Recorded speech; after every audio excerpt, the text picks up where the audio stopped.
आप इसरो के वैज्ञानिक को लाइए, बिहार में चुनाव ना हरा दिया तो कहिएगा मुखिया के चुनाव में हरा देगा। जिस राज्य में धोनी चाटने वाला गाना ट्रेंडिंग में जाता होगा, नीचता की हद है। लेकिन हमारे ऐसे समाज में भी कई गलतियां हैं, लेकिन समाज अपनी इच्छा से ऐसा नहीं है, बल्कि इसे बनाकर ऐसा रखा गया है ताकि चुनते समय कोई सवाल दिमाग में ना आए और बस थोड़े पैसे का लालच और अपना काम पूरा, क्योंकि इस समाज को गरीब भी तो नहीं बनाकर रखा गया है। आप मदद कीजिए, मदद करें, आप कुछ कम 2-4 दिन का भंडारा दीजिए। अरे आप हमसे पूछ के जब कर रहे हैं, नहीं कर रहे हैं। आए हमसे मांग रहे हैं पैसा, इसीलिए ना आप लोग का ये दुर्दशा है।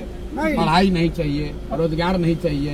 यंग लड़के हैं, आपको यहाँ पढ़ाई का, रोजगार का, स्कूल का चिंता नहीं है, खाली जॉब का चंदा काट रहे हो। लेकिन क्या कभी ऐसा अभियान चलेगा कि शिक्षा कितनी जरूरी है, स्किल कितना इंपॉर्टेंट है? हमेशा इस देश की जनता को भेड़ बकरी की तरह इस्तेमाल किया गया है। इंडिया इंटरेस्टेड ही नहीं है कि उसकी बनाई गई टेक्नोलॉजी के साथ वो वर्ल्ड में कम्पीट करे, अपनी रिसर्च और डेवलपमेंट के साथ आगे जाए।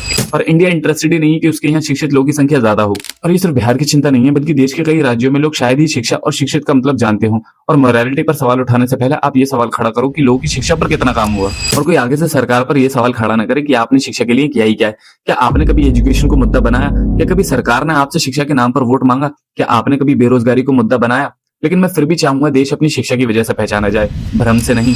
ऐसी तैसी डेमोक्रेसी है।